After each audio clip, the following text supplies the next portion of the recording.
Hi, magandang umaga po sa inyong lahat for our first reading of the day. Ano po kaya ang makikita natin sa first reading of the day today? Yan. Tingnan po natin kung ano po ang makikita natin sa first reading of the day. Malasahin po natin mabuti. Sana po ay napanood nyo na po yung first, second, and third reading of the day, no? Bago po kayo tumalon dito sa first reading of the day. Yan.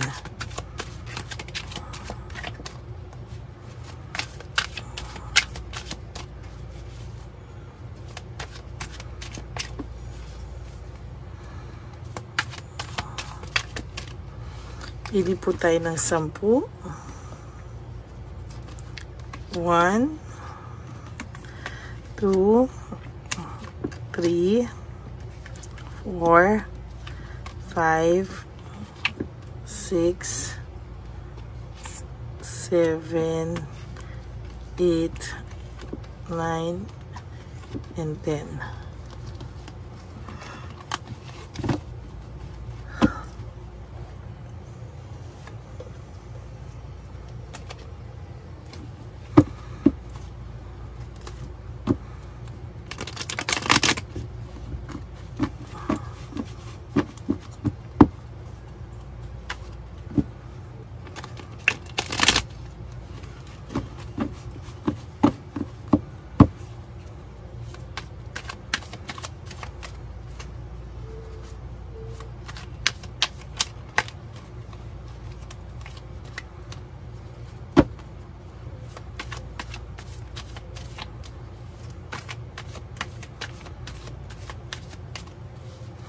Okay, pili na po tayo ng 10.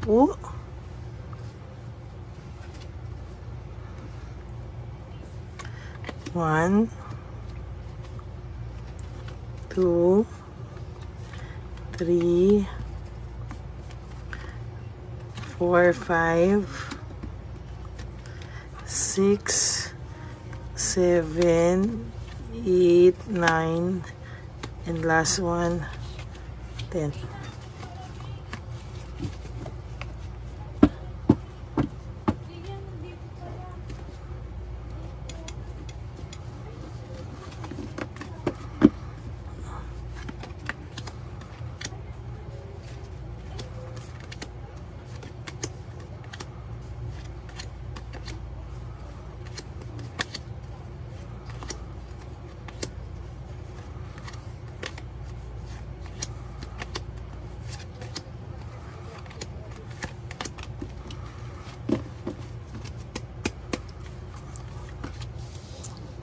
Failure and defeat, no? Naku, bakit lagi ko itong nabubunot tong failure and defeat, no?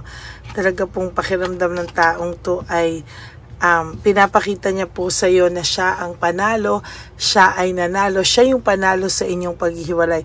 Pero the truth is, siya po ang talo in the long run, no?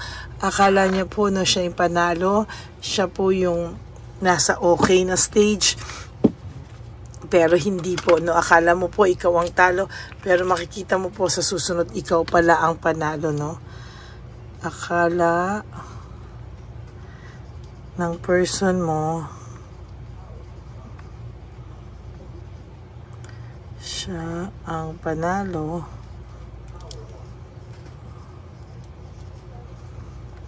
pero makikita niya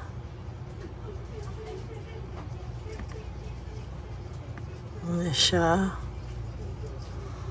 pala ang totoong talo, no? So pinapakita lang po o akala ng person mo na siya ang panalo, pero makikita nyo na siya pala ang totoong talo, no? Hindi niya po akalain na sa mga susunod na panahon po makikita niya po na ang pagkatalo niya po ay wagas. There's cold heart and bitterness.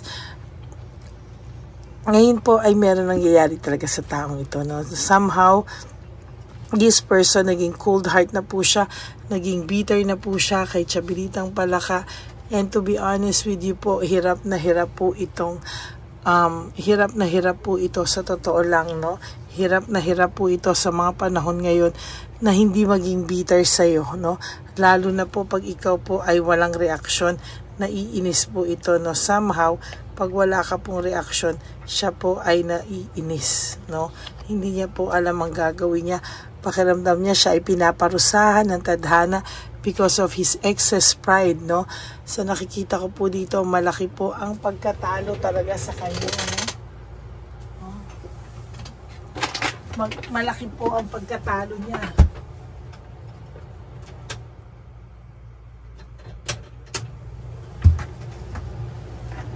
Sorry, bukas pa ako na aircon.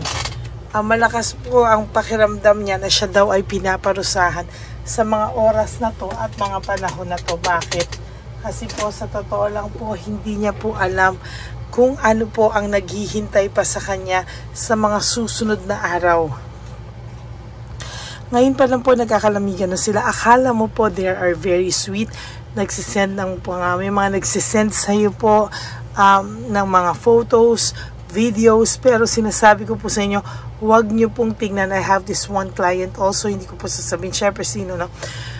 Pero talagang masyadong bitter po yung ex nito, and to think na pinapadalan pa siya ng mga videos at pictures at photos now through their friends or through their mutual friends. Pero sa totoo lang po, ang sasabihin ko po sa iyo, there will come a time in your life na mapapatunayan mo how bitter itong taong to at gaano kasama ang energy, no? There will come a time na ikaw mismo aayaw ka na to sa taong ito. Marirealize mo pagbukas na ang iyong mga mata na itong taong to ay sobra kang nasaktan talaga. Nagtataka po siya kahit ano po ang gawin niya ngayon, wala ka raw reaksyon or somehow work without result. Feeling niya po hindi daw po sa'yo umeepekto yung mga ganitong klaseng bagay o mga bagay-bagay sa ngayon, ano? Give up siya, masyado siyang overwhelmed sa mga bagay. Hindi niya po alam kung ano pa yung mga pwedeng mangyari sa kanya sa mga susunod na araw. No, sa iyo po ay may nakikita akong surprise. May nakikita po ako sa iyo na may darating po sa iyo na magandang surprise, no? Na ikakatahimik na po ng iyong puso, no? Siya po ay patuloy na magiging stress, burned out, and restlessness, no? Yan po ang nakikita ko. At ganun din po ang kanyang current partner. Sorry po. Na si Chabilitang Palaka or si Shocks, no? Ayan po, yung nakikita ko, yung grabe po ang stress and burnout nitong taong to. And so far talaga po sa nakikita ko, hindi po ganon kadali ang pinagdadaanan nito. Kaya kung makikita mo po ito na sobrang, ayan, no? Na sobrang akala mo kalmado, no? Nasa comfort zone, nagkakamali ka po. Sa totoo lang, ang person na ito ay napakaraming fears, no?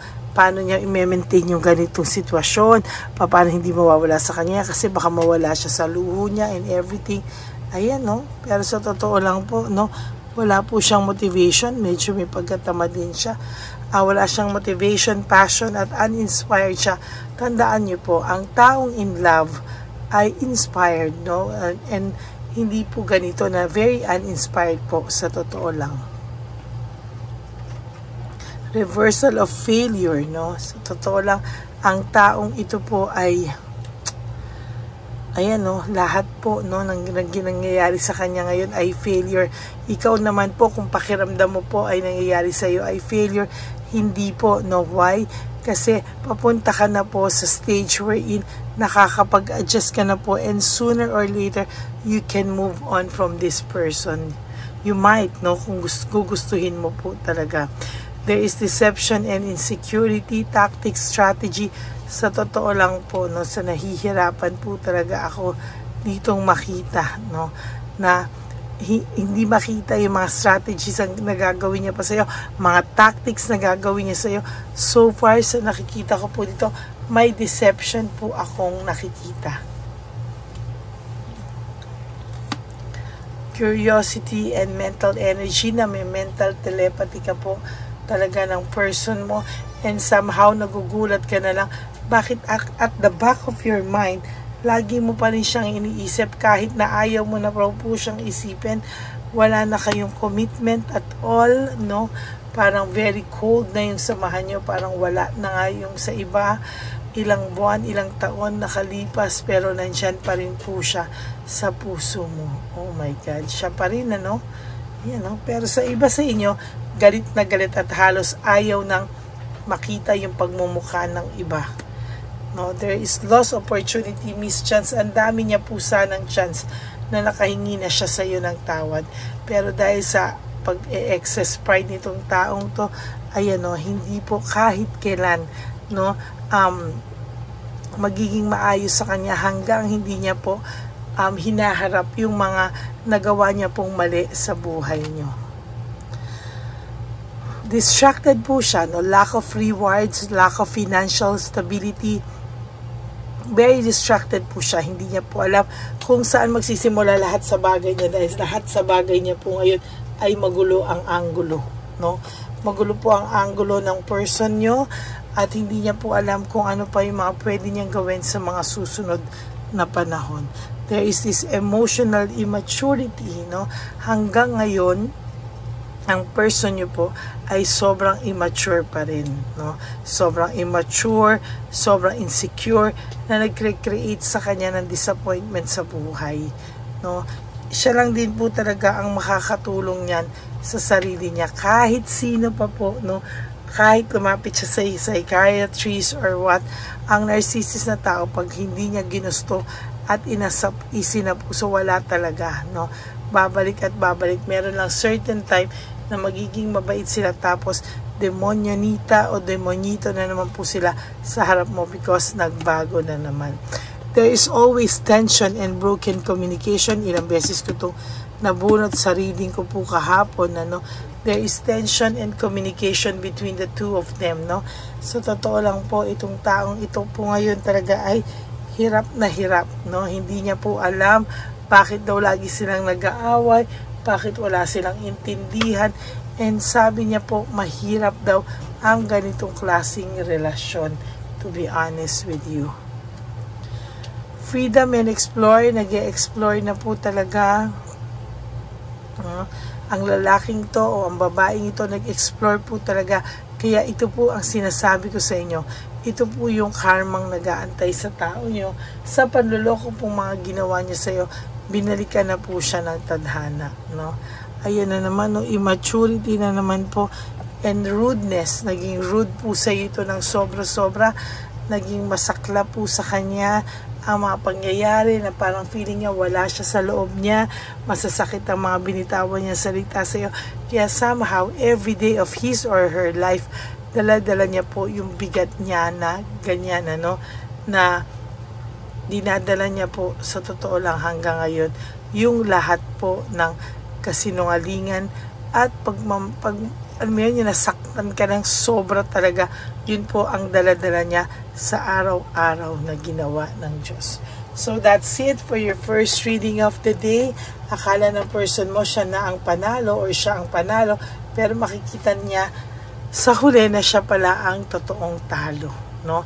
So yan po, no? For those of you po who would like to have a private reading with me, you can message me po at Ladyly Elena, that's L-A-D-Y-L-Y Elena. Nasa dulo po yan ng ating video. Diyan nyo lang po ako makukontak. That's my only official and legit FB account. Ayan. Maraming salamat po. And, nga pala po, no? Please, nakikiusap po ako sa inyo na no skipping of ads. Tulong nyo na po yan sa channel natin. And sana naman po, wag nyo naman po, skip yung ads. Ano po, please, no, para naman po makatulong tayo sa mas maraming tao. Okay? So, maraming salamat po. I hope, sabi ko nga po na napanood yun ay first, second, and third reading.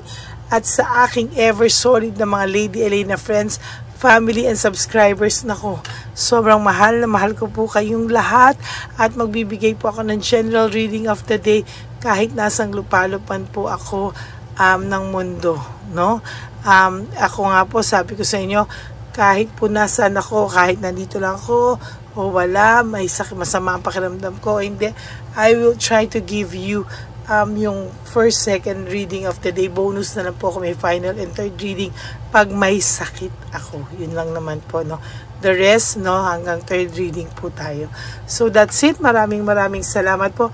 And sabi ko nga po sa inyo, ang lagi ko pong bilin sa inyo is that life is too short. Don't make it shorter by stressing yourself from all the pains and heartaches na binigay nyo po sa akin. Sabihin mo, ibigay mo, no? Release mo po yan kay Divine Universe. And just let go and let God write your life and love story. I will be back for another reading later. Second reading of the day. Yun, ano, maraming salamat po sa inyong lahat. Okay? God bless you po and enjoy your day at huwag po kayong malungkot. No? Everything happens for a reason. Yan lang po ang isipin nyo. Pag may mga araw po na kayo ay nalulungkot, yan lang po ang isipin nyo. Okay? So, yan po. Maraming salamat po ulit sa inyong lahat and God bless you all. And I will be back for another set of reading. Bye! God bless you po. Bye!